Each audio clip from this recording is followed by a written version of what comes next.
RTC bus మహిళల గురించి వీళ్ళు మాట్లాడుతున్నది, వాళ్ళకి నష్టం జరిగింది, ఆటో డ్రైవర్లని. ఒక ఆయన ఆటో రాముడు కృష్ణానగర్లో మొత్తం సినిమాకి సంబంధించిన వాళ్ళే ఉంటారు. సురభి నాటకాలు వేసేవాళ్ళు, సినిమాలో చిత్రసీమలో ఎక్స్ట్రా క్యారెక్టర్స్ అంటారు, ఏమంటారు వాళ్ళను? ఎక్స్ట్రా అంటే ఎక్స్ట్రా ఆర్టిస్టులు అంటే ఏమంటారు? జూనియర్ ఆర్టిస్టులు కృష్ణానగర్లు ఉంటారు. టీఆర్ఎస్లో ఒక జూనియర్ ఆర్టిస్టు ఆడేదో సమావేశానికి పోయిండంట, ఆడ ఆటో కనిపించిందంట, ఆటో ఎక్కి ఆటో రాముడు ఆఫీస్కి పోయిండంట. మళ్ళీ దాంట్లో మాత్రము లోపల కెమెరా పెట్టిరు అధ్యక్ష, ఆయన ఎక్కింది దిగింది షూటింగులు చేయడానికి. ఏంది అధ్యక్ష ఈ డ్రామా? ఏంది డ్రామా? ఏంది ఇది? మేము ఈ తెలంగాణ సమాజంలో ఉన్న ఆడబిడ్డల్ని హక్కున చేర్చుకోవాలన్న ఆలోచనతోని, ఒక మంచి ఆలోచనతోటి ఆర్టీసీ బస్సుల్లో ఆడబిడ్డలకు మేము ఉచిత ప్రయాణం కల్పించినాం. 2014 నుంచి 2019 వరకు మంత్రివర్గంలో ఒక్క ఆడబిడ్డ కూడా మీరు మంత్రి పదవి ఇవ్వకపోయినా, అక్కడ ఉన్నవాళ్ళు ఏ రోజు కూడా ఒక్క ఆడబిడ్డ కూడా మంత్రి పదవి ఎందుకు ఇవ్వలేదు సార్ అని అడిగిన వాళ్ళు కాదు పాపం. ఎందుకంటే అడిగేంత సాహసం చేస్తే వాళ్ళకి ఆ ఉండే ఉద్యోగం కూడా ఉండదన్న సంగతి వాళ్ళకి తెలుసు. కాబట్టి వాళ్ళు మంత్రి పదవులు ఇవ్వకపోయినా కోట్లాది మంది ఆడబిడ్డలకు మా పొన్నం ప్రభాకర్ గారు మేము మొదలుపెట్టిన బస్సు ప్రయాణాన్ని టోటల్గా ఆడబిడ్డలందరికీ కూడా చెప్పి ఉచితంగా బస్సు ప్రయాణం ఇస్తే దాదాపుగా అధ్యక్ష ఇప్పటి వరకు 15,21,00,000 ప్రయాణాలు ఆడబిడ్డలు ఉపయోగించుకున్నారు. 535.52 కోట్ల రూపాయలు ఇప్పటివరకు ప్రభుత్వం ఆడబిడ్డల కోసం ఖర్చు పెట్టింది అధ్యక్ష. ఒక మంచి పని చేసినప్పుడు అభినందించడానికి నోరు రాకపోయినా ఆ నిర్ణయాన్ని వ్యతిరేకించుకుంటూ నిరసన తెలుపుతూ ఒక ఆటోని తీసుకొచ్చి అక్కడ తగలబెట్టింది అధ్యక్ష. కిరాయి పైసలే వెళ్తలేవు, సంసారం నడుస్తలేదన్న ఆటో డ్రైవరు ఆటో తగలబెట్టిందంటే ఆటో తగలబెట్టడానికి ఎన్ని పైసలు కావాలి అధ్యక్ష? ఆటో రౌండ్ ఆటోలో ఎక్కి తిరిగిందంట, ఆయనకు ఇంకొక ఆయనకు ఆటో ఖర్చులు వెళ్ళలేదంట, ఆయన తీసుకొచ్చి ఆటో తగలబెట్టిండంట. ఏంది అధ్యక్ష ఇది? అసలు ఇది ఏమైనా తెలంగాణ సమాజానికి మనం ఏం సందేశం ఇవ్వదలుచుకున్నాము? ఇంకొక నటుడేమో 100 రూపాయలు పెట్టి పెట్రోల్ కొనుక్కుంటాడు, కానీ 10 పైసలు పెట్టి అగ్గిపెట్ట కొనుక్కోడు, అగ్గిపుల్ల దొరకదు. మనం కవులకు కళాకారులకు తెలంగాణ నిలయమని మనందరికీ తెలుసు అధ్యక్ష. కానీ నటులకు కూడా కొదవ లేకుండా పోయింది. ఒక్క నటుని కూడా మెతుకుతే ఇద్దరిద్దరు నటులు దొరుకుతారు అధ్యక్ష, ఈ ప్రభుత్వం నడుపుతున్న విధానాన్ని చూడలేక. కాబట్టి ఇవాళ నేను ఒకటే సూచన చేస్తున్నా, అక్కడ ఉండే మా సోదరిమణులకు మా సోదరులకు ఒక మంచి నిర్ణయం తీసుకున్నాం మన ఆడబిడ్డల కోసము. దానివల్ల ఆదాయం కూడా పెరిగింది. నేను మీకు లెక్కలు చెప్పదలుచుకున్న ఎండోమెంట్స్ దేవాలయాలు సందర్శనలకు పోయి రాష్ట్రం యొక్క ఇన్కము ఏ విధంగా పెరిగిందో కూడా మన వాళ్ళకి నేను లెక్కలు చెప్పదలుచుకున్నా అధ్యక్ష. ఆడబిడ్డలు బస్సు ప్రయాణాన్ని ఉపయోగించుకొని ఎక్కువ దైవ దర్శనాలు చేసుకోవడం వల్ల దేవాదాయ శాఖ యొక్క ఆదాయము నవంబర్లో, అంటే ఉచిత బస్సు ప్రయాణం లేనప్పుడు దేవాదాయ శాఖ ఆదాయము 49.28 కోట్ల అధ్యక్ష. అదేవిధంగా డిసెంబర్లో మేము ఉచిత బస్సు ప్రయాణం మొదలుపెట్టినాక ఆడబిడ్డల కుటుంబ సభ్యులతోని యాదగిరిగుట్టనో లేకపోతే జోగులాంబనో లేకపోతే ఇతర దేవాలయాలు భద్రాచలంలో రాములవారినో ఇట్లా వివిధ దేవాలయాలను సందర్శించుకోవడం వల్ల డిసెంబర్ నెల ఆదాయము 93.24 కోట్ల రూపాయలు అధ్యక్ష. జనవరి ఆదాయము 68.69 కోట్ల అధ్యక్ష. అంటే ఈరోజు ఆడబిడ్డలకు బస్సులో ఉచిత ప్రయాణం కల్పించడం వల్ల ఆడబిడ్డలు చాలా కాలం నుంచి కుటుంబ సభ్యులతో దైవ దర్శనం చేసుకోవాలన్న ఆలోచన ఉండి అవకాశం రాక ఆర్థిక పరిస్థితి అనుకూలించక ఇవాళ మా ప్రభుత్వము ఆడబిడ్డలకు ఉచిత బస్సు రవాణా సౌకర్యాన్ని కల్పిస్తే దైవ దర్శనం వల్ల దేవాదాయ శాఖకు ఆదాయం పెరిగింది అధ్యక్ష. ఇది ఒక మంచి శుభసూచకం. దీన్నైనా వారు అభినందిస్తే బాగుంటుందని నేను అనుకున్నా, వారు అభినందించలేకపోయారు అధ్యక్ష. అదేవిధంగా అధ్యక్ష ఉద్యోగాలు పదే మీరు 2 లక్షల ఉద్యోగాలు ఇస్తా అన్నారు. ఎక్కడ పోయినాయి మీ 2 లక్షల ఉద్యోగాలు? అసలు తెల్లారే వెళ్ళాలి కదా అధ్యక్ష. మీ ఉద్యోగాలు పోయిన దుఃఖంలో మీరున్నారేమో కానీ నిరుద్యోగ యువకులు ఆ దుఃఖంలో లేరు అధ్యక్ష. ఉద్యోగ అవకాశాలు కల్పించాలంటే దానికి ఒక ప్రాసెస్ ఉంటుంది అధ్యక్ష, ఒక విధానం ఉంటుంది. జస్ట్ లైక్ దట్ ఇట్లా చేయడానికి ఉండదు. గతంలో మీరు చేసినట్టు మేము చేయలేము. జిరాక్స్ సెంటర్లలో పల్లి బఠానీలు అమ్మినట్టు పరీక్షా పత్రాలు ఎక్కడ పడితే అక్కడ సంతలో సరుకులాక అమ్ముకునే విధానం మేము దేదలుచుకోలేదు అధ్యక్ష. మా పేషీలలో ఉండేటోళ్ళు ఎవరు అట్లాంటి దాంట్లో లేరు అధ్యక్ష. మా పేషీలలో ఉండే వాళ్ళ బంధువులు ఎవరు ఇట్లాంటి కుంభకోణాలలో లేరు అధ్యక్ష.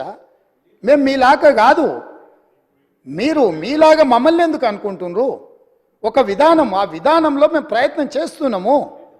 గతంలో మీరు నియమించిన వాళ్ళకి అర్హత లేదని హైకోర్టు చెప్పింది సభ్యులుగా. వాళ్ళని తొలగించమంటే రాజీనామా చేయమని అంటే వాళ్ళు విస్మించు కూర్చుంటే కొన్ని విధి విధానాల వల్ల వాళ్ళని తొలగించడానికి కొంత ఆలస్యమైంది. వాళ్ళ వెనకాల కూడా మరి మీరే ఉన్నారా అంటే నాకు తెలియదు, అది మీరు చెప్పాలి ఉన్నారో లేరో. ఏదేమైనా వాళ్ళని తొలగించడము, కొత్తగా నోటిఫికేషన్ ఇవ్వడం, కొత్తగా ఆహ్వానించడం, చైర్మన్గా అదేవిధంగా సభ్యులుగా నియమించడం, ఇదంతా కూడా ఒక ప్రాసెస్. ఇదే కాకుండా గతంలో ఇచ్చిన నోటిఫికేషన్లకు కూడా ఎంతసేపు మీ ఉద్యోగాలను రెన్యువల్ చేసుకోవాలన్న ఆలోచనలో పడి ఆ తాపత్రయంలో మీరు వాళ్ళ ఉద్యోగ నియామకాలు చేపట్టకపోవడం వల్ల వైద్య ఆరోగ్య శాఖలో మీరు నియామకాలు చేపట్టకుండా వదిలేస్తే మేము వచ్చే ఆ సమస్యలు పరిష్కరించి పెద్దలు దామోదర్ రాజనరసింహ గారు మొట్టమొదట ఆ కార్యక్రమాన్ని చేపట్టి 6,956 స్టాఫ్ నర్సు ఉద్యోగాలు ఎల్బీ స్టేడియంలో నియామక పత్రాలు వాళ్ళకి అందజేసినాం అధ్యక్ష. ఇది మా చిత్తశుద్ధి. అదేవిధంగా మొన్నటికి మొన్న సింగరేణి బొగ్గు గని కార్మిక సంఘంలో 2 సార్లు వాళ్ళే అధికారిక కార్మిక సంఘంగా ఎన్నికైనరు. కానీ ఏనాడు ఆ కార్మికుల బాగుల గురించి ఆలోచన చేయలే. అందులో కూడా ప్రశ్నాపత్రాలల్లా అదేవిధంగా ఇచ్చిన టెండర్లలో ఏం జరిగిందో భవిష్యత్తులో తేలుతుంది. కారుణ్య నియామకాలు కూడా చేపట్టలే. వాళ్ళ ఇంట్లో మాత్రం 4 ఉద్యోగాలు కారుణ్య నియామకాలు చేపట్టారు. వాళ్ళు ఉద్యోగాలతో ఉంటూనే ఉంటారు, రెన్యువల్స్ మీద రెన్యువల్స్ ఎక్స్పెక్ట్ చేస్తూనే ఉన్నారు. ఎంబడే మా బట్టి విక్రమార్క గారు ఆ కారుణ్య నియామకాల విషయంలో స్పష్టమైన నిర్ణయం తీసుకొని 441 కారుణ్య నియామకాలు మొన్నటికి మొన్న నక్లెస్ రోడ్లో అంబేద్కర్ సాక్షిగా ఉద్యోగ నియామకాలు చేపట్టిన అధ్యక్ష. అదేవిధంగా పోలీస్ డిపార్ట్మెంట్లో నియామకాలు చేపట్టాల్సిన చర్యలు వాళ్ళు చేపట్టకపోవడం వల్ల 15,000 పోలీసు ఉద్యోగ నియామకాలు వాళ్ళు ఇట్లనే అరిసి గోలబెట్టినా వీళ్ళు ఇట్లనే అరుచుకుంటూ కూర్చున్నా తొందరలోనే పోలీస్ శాఖలో 15,000 పోలీసు ఉద్యోగ నియామకాలు చేపట్టి మా చిత్తశుద్ధిని నిరూపించుకున్న బాధ్యత మా మంత్రివర్గం తీసుకున్నది. వాళ్ళు అరిసి గోలబెట్టిన చొక్కాలు చించుకున్న 15 రోజుల్లో వాళ్ళు అడ్డం పడ్డా సరే 15,000 నియామకాలు పోలీసులను చేపట్టి నిరుద్యోగ యువకులను ఆదుకునే బాధ్యత మేము తీసుకుంటాం అధ్యక్ష. కాబట్టి ఇవాళ గ్రూప్ 1లో కూడా పరీక్షలు లోపభూయిష్టంగా నిర్వహించడం వల్ల high court single bench, high court divisional bench అన్ని కోర్టులు వీళ్ళు అవలంబించిన విధానాలను కోర్టు కొట్టేస్తే లక్షలాది మంది నిరుద్యోగ యువకులు పరీక్షలు రాసి మీ చేతగాని తనం వల్ల వాళ్ళ జీవితాలతో చెలగాటం ఆడుతుంటే కొత్త బోర్డును వేసి అదనంగా ఖాళీలను అన్నిటిని కూడా కలిపి ఈరోజు గ్రూప్ 1 పరీక్షలకు మా ప్రభుత్వం క్లియరెన్స్ ఇచ్చింది. తొందరలోనే నోటిఫికేషన్ ఇచ్చి వీళ్ళ వల్ల వయసు మీద పడ్డ వాళ్లకు 46 సంవత్సరాల వరకు ఉద్యోగ అప్లికేషన్ పెట్టుకోవడానికి అర్హత కల్పించి వయసుకు కూడా మినహాయింపునిచ్చి మా ప్రభుత్వం నిరుద్యోగ యువకుల్ని ఆదుకోవాలన్న ఆలోచనతోని మేము ముందుకు వచ్చినాం అధ్యక్ష.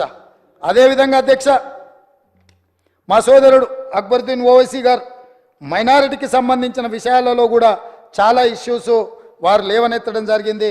ప్రతి దగ్గర మైనారిటీలకు అవకాశం ఇవ్వండి అని కూడా వారు మా దృష్టికి తీసుకొచ్చిండ్రు అధ్యక్ష.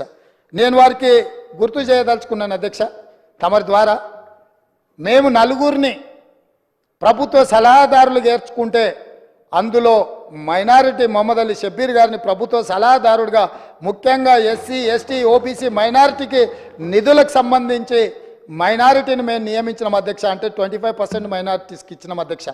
అదేవిధంగా అధ్యక్ష, advocate general, additional advocate general వేస్తే అడిషనల్ అడ్వకేట్ జనరల్గా ఇమ్రాన్ ఖాన్ని ఇంతవరకు ఉమ్మడి రాష్ట్రంలో కానీ ప్రత్యేక తెలంగాణ రాష్ట్రంలో కానీ ఒక మైనారిటీని కూడా అడిషనల్ అడ్వకేట్ జనరల్గా వేయలేదు.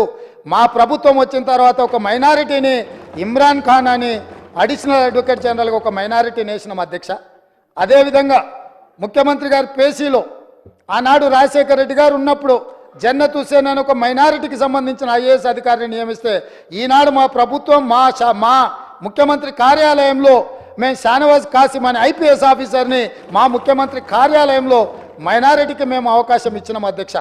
అదేవిధంగా అధ్యక్ష మేము టీఎస్పీఎస్సీలో ఆనాడు వాళ్ళు ఒక మైనారిటీకి అవకాశం ఇవ్వలే, కానీ మా ప్రభుత్వం తెలంగాణ పబ్లిక్ సర్వీస్ కమిషన్లో నియామక బోర్డులో ఆమీర్ ఉల్లా ఖాన్ అని మేము board member Indian postal service అధికారిని ఈరోజు మేము అందులో మైనారిటీకి అవకాశం కల్పించినాం అధ్యక్ష.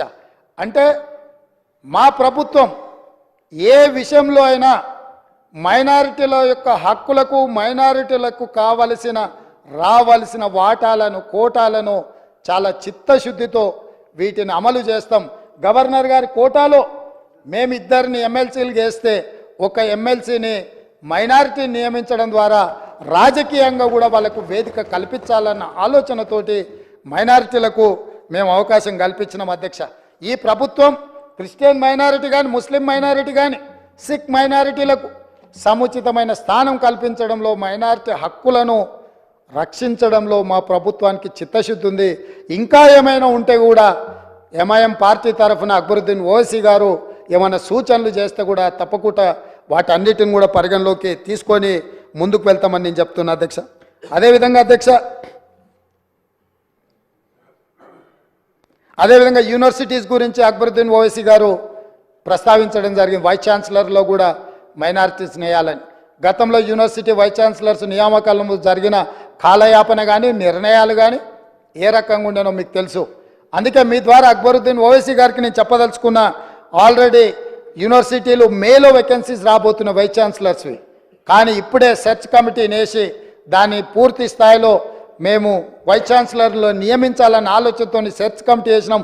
తొందరలోనే నియామకాలు జరుగుతాయి. తప్పకుండా మైనారిటీలకు రావాల్సిన వాటా కోటా వస్తుంది.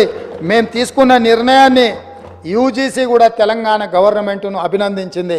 ఎందుకంటే సరైన సమయంలోనే తెలంగాణ ప్రభుత్వం స్పందించింది. తప్పకుండా పేద విద్యార్థులకు విద్యను అందించే యూనివర్సిటీలను ఖాళీలు పెట్టొద్దు అన్న ఆలోచనతోటి మేము ఆ నిర్ణయంతో ముందుకొచ్చినాం.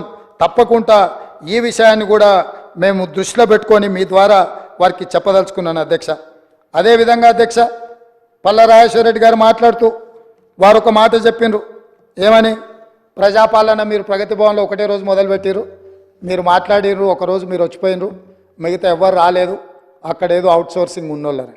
నేను వారికి సూచన చేయదలుచుకున్నాను. ఎందుకంటే వారు 2 సార్లు శాసనమండలి సభ్యుడిగా డాక్టరేట్ చదువుకున్నారు.